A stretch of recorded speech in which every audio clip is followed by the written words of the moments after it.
ឆ្លើយឲ្យប្រុសចាម៉េចហើយម៉ាក់ឈ្មោះអីម៉ាក់ឈ្មោះ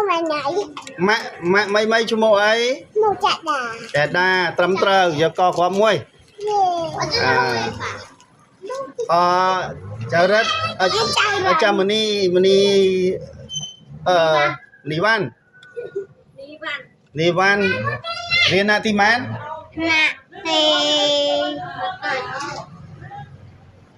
ទី1ទី2ទីមតីទី1ណាទី1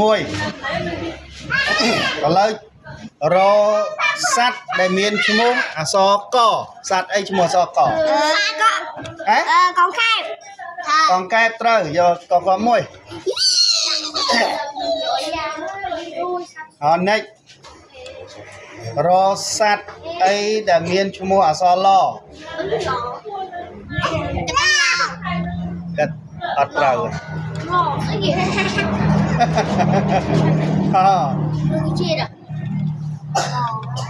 អនរងរុក្ខជាតិអ្វីដងនៅកណ្ដាលទន្លេតែដើមអត់ជាប់ដីត្រឹមត្រូវយកនេះ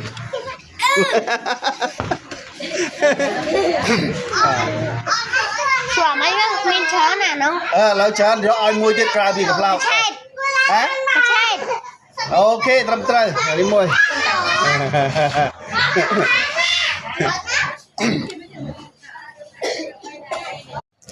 ឆ្លើយឲ្យប្រុសចាម៉េចហើយម៉ាក់ឈ្មោះអី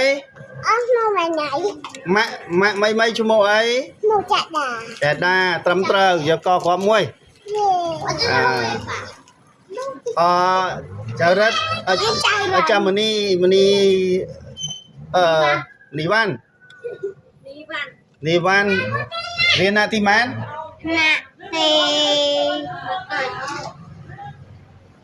ទី1ទី2ទីមតីទី1ណាទី1ឥឡូវរសัตว์ដែលមានឈ្មោះអក្សរកសត្វអីឈ្មោះអក្សរកកងកែបត្រូវយកកគ្រាប់មួយនិចរ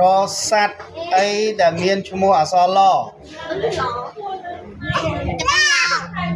កាត់អត់ត្រូវ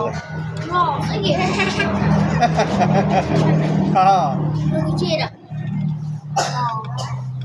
នរង